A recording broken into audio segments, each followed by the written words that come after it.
નમસ્કાર દર્શક મિત્રો, @ગુજરાતમાં આપનું સ્વાગત છે। થોડા દિવસો પહેલા ગીર સોમનાથ જિલ્લામાં ઇતિહાસમાં સૌથી મોટું ડિમોલિશન હાથ ધરવામાં આવ્યું હતું।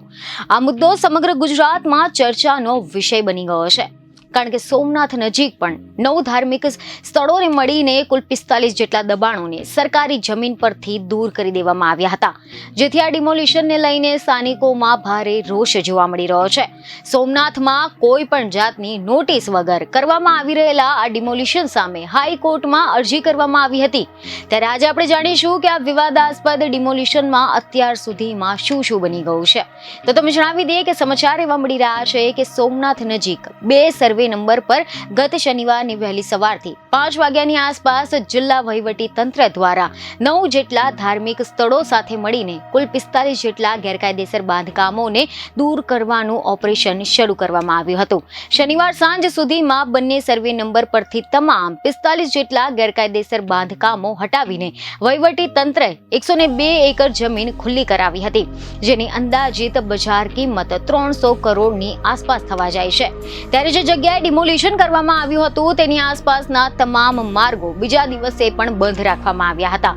સોમનાથ મંદિરની પાસે જે ગેરકાયદેસર દબાણો હતા તેને પણ દૂર કરવામાં આવ્યા છે। આ દબાણોમાં ડિમોલિશનની કાર્યવાહી કરવામાં આવી હતી, જેમાં દરગાહ, મસ્જિદ, નાના મુસાફરખાના અને મકાનોના દબાણો દૂર કરવામાં આવ્યા છે, જેથી આ ઘટનાના પ્રત્યાઘાત ન પડે અને વેરાવળ પાટણમાં શાંતિ જળવાય તેના માટે સમગ્ર વિસ્તારમાં ચુસ્ત પોલીસ બંદોબસ્ત ખડકી દેવામાં આવ્યો હતો। ડિમોલિશનની કાર્યવાહી દરમિયાન ફરજ પર બાધા ઉત્પન્ન કરવા બદલ 80 જેટલા લોકોની ધરપકડ કરવામાં આવી હતી, જેમના સામે કાયદેસરની કાર્યવાહી કરવામાં આવી હતી।